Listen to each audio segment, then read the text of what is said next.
We're going to talk about groups today, Alison and I, and how we are in groups and how we run them most successfully. But really, Alison, you and I are beginning some conversations where we really attend to all the stuff that you and I meet every day in our work and have done for years.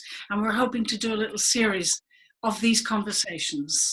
Yes, and I guess for both of us, groups is often in the foreground of the work that our clients bring into supervision. That's why we're starting with groups today.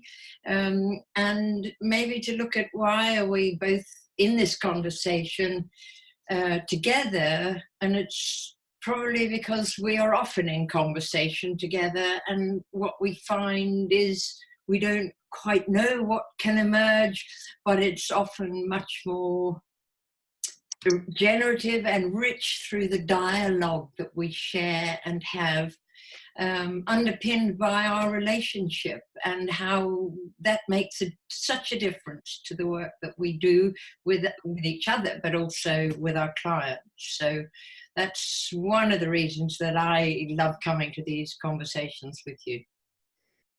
And I think when you touch on relationship there, that somehow is so relevant to the business about groups, isn't it? Because there are so many of those going on. And I think the unwary coach who says, oh yes, I'll do a group, I'll run this, without really understanding that, needs to perhaps pay attention to relationship, because there's the relationship we have with ourselves, the relationship we have with all the people in the group, relationships they have with each other, and all their histories, which of course you know quite a lot about. Well, yes, and I'm sort of hesitating, where should we go with all of those agenda? And maybe for me, I find that often the coach comes and says, well, I've been asked to do some group work or some team coaching, and the initial emphasis is on, well, how do I set this up, and how do I get everybody together, and how long should we have? And it's very much geared to the practicalities of making it happen as a task. And then we come into the room with these multiple layers of relationship and discover that it's actually not quite alone in the practicality. There's so much else going on, and often the thing that comes into supervision is, I don't know what to do with this person, or when I see that person, or how am I going to deal with it when those two people do what they're doing with each other? What do I do with the rest of the group? Or what does that set off in me? I know. And I laughed there while you were saying that. And I laughed kind of quite ruefully, because you and I both, and many other supervisors, we have, and coaches, just know the experience of recognizing that there's a difficulty in the room, and recognizing how we are impacted by that. And, obviously we all go off to our supervisors and try to sort all that out. But I think sometimes, in the moment, what do I do when the panic starts rising, or when my thinking starting to get a bit jumbled, because actually my attention is on those two over there who are not participating as we'd all hoped, or seem to have come in with a different agenda to everybody. It's just natural. This is groups. So I'm thinking, for us, maybe as we're talking today, how do we, what does each of us perhaps want to say about how we can, in the moment, resource ourselves, just to calm the amygdala, to calm the mind, so that we have clearer perception, clearer thinking. Yeah. Well, they're great questions, Edna. And interestingly, as we're sitting here, I'm aware of feeling slightly butterfly in my own stomach in the light, because this is our first conversation in this way. And maybe I'm getting in touch with what can happen to me and any others when we're in a group and we're not quite sure what's going to happen. And as I respond to your questions, I was mentally putting my feet on the floor and almost straightening myself and making sure I'm sitting squarely. And then I'm actually breathing out. Yeah. So that the anxiety isn't taking me up here, but rather I'm sitting down and being able to breathe from my belly to then be able to listen and think. And I then have an image of going in the group, of actually taking myself to the balcony and saying, what am I seeing is going on here? What is it that is happening that I may need to pay attention to, or I may need to sit with, or let's just wait and be still to see what emerges. So that's how I respond to your questions. That's really interesting, because I think out of that I can see 3 moves. You know, one is some kind of grounding practice. Yeah. And the other is that helicopter practice where we remove ourselves. And then something about reframing what is happening. And for me, sometimes I might do that through images, or imagining if this group, you know, we're a bunch of animals, what sort of animals are here? And what sort of animal am I now that they all seem to be like a pack of, or a whatever, you know? So there's something about, something as we're talking about the different moves we need to make. Perhaps before we do that lovely pausing thing, and we can actually do it with the group or even just internally. It depends what the context is. Yeah. But maybe if we move on to, really getting, enabling the group to look at itself, to go up there onto the balcony too. And how do we do that so that it's not just us having to manage them? It's like, we're all contributing in some way. So I think the moves where we invite a group to pause and to imagine what's happening, or for each of them to say, ooh, what's happening in your guts right now? Yes. Or what happened when so-and-so said that, or when I said that, So that we give time in groups, not only for the task, but for reflecting on moments of process around the room.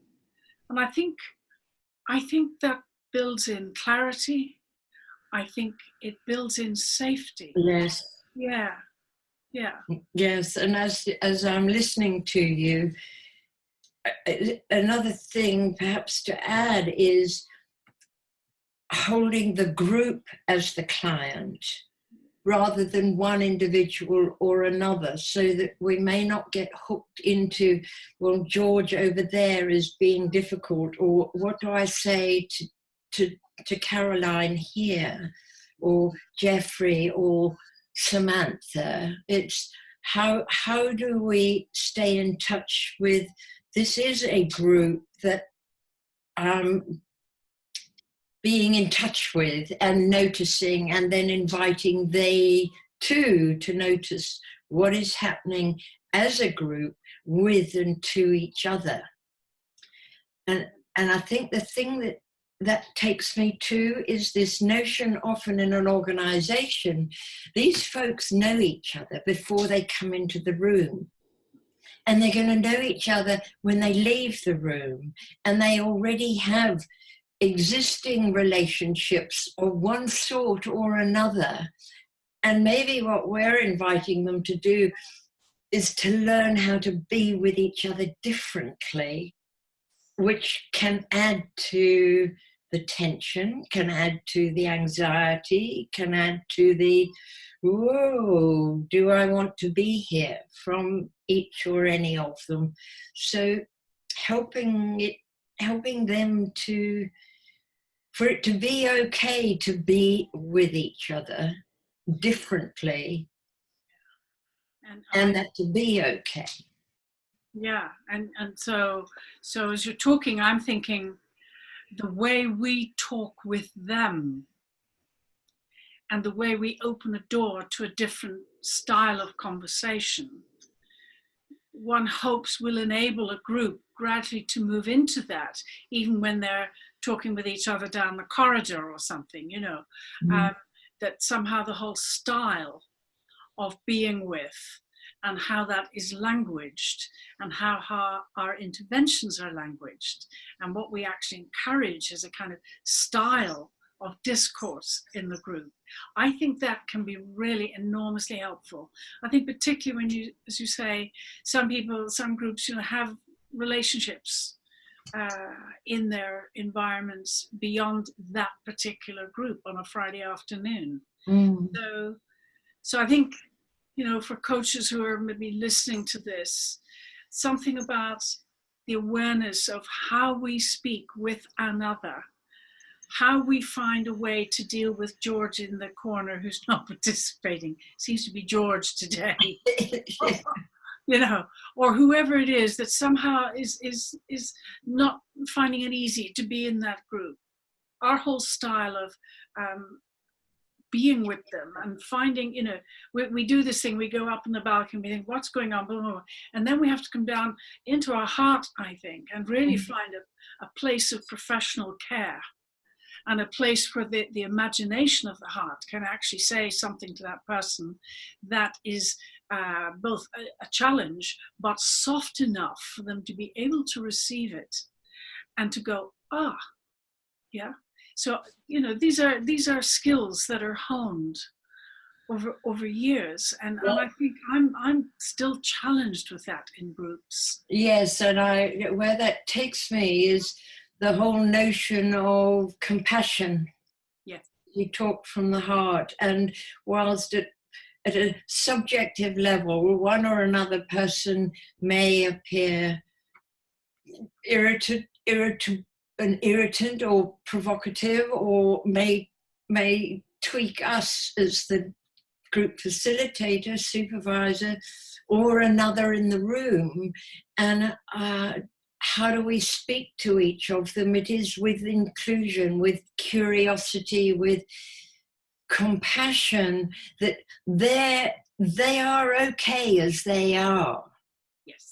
Yes. And each of them are okay as they are, which enables them perhaps to learn new ways of being together, which they may not have discovered outside the room. Yeah. Because I think the thing that I often find is folks will come into a group, a team coaching or a group, and allegedly they've known each other, but when we invite them to bring more of themselves into the room, they discover aspects of other people in the room that they had no idea about. Perhaps because they didn't take the time, or it wasn't in the culture, or we don't talk about those things here, or so they're actually getting to know each other afresh in this context. And what can that set off for each of them in relationship with each other, and thus what it may set off and they might project onto us as the supervisor or the group leader. Exactly. You know, that brings up for me the word fresh. Yeah. This thing about we're new in that moment with that particular group. They're all new in that moment with us, with each other. There's something about that fresh moment and how we just need to allow feelings to emerge, understanding to emerge in the various ways we've talked about. And I think for coaches who are going, oh yes, I want to work with a group, or oh God, I've got this group and I'm struggling, that there's something about I think it's quite comforting to remember that each moment is new, and that the group that was a bit tricky last week will not necessarily be tricky this week. We may be feeling a bit more resourced as well as we go towards a group that has some challenge. And I think, before we end today, it's really worth underlining that there's fabulous learning in groups, as we both know, and that so much of group work can be a huge pleasure and really engaging for everybody. What we've really been addressing is, how we can make sure that we keep the group on track, both in terms of its task and in terms of the little processes that occur all over the place, and how we get impacted by them. And I think that is the lovely tension, isn't it? Because if we are entering a new group, or a group again newly or freshly, our own enthusiasm and our curiosity and our freshness it's a modeling process. They will learn from how we show up with that too. And there's that tension of excitement and I wonder what's going to happen. And it's a both and rather than an either or that is thrilling and stretching at the same time. Yes. Stretching at the same time. And maybe that's a good place to stop. Somehow with the comfort that that's what it's like for all of us. And it kind of doesn't matter how many groups you run. Mm-hmm. It's still this next moment. It can have that tension. It can have that excitement. And that's where we are as practitioners. It is. So maybe if I may mention and remind us about the group work that I'm going to do in Dublin in May, where I'm inviting supervisors or executive coaches who are doing group work to come together to explore and discover what happens to each of us in the room and what can we learn from that will resource us and give us more facility, more flexibility in the groups that we engage with, we're invited to work with, that we go and discover together. I wish I could be there. I wish you could too. Yeah.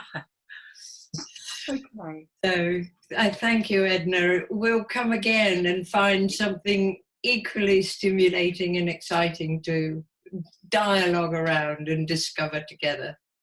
We will. Okay. Bye.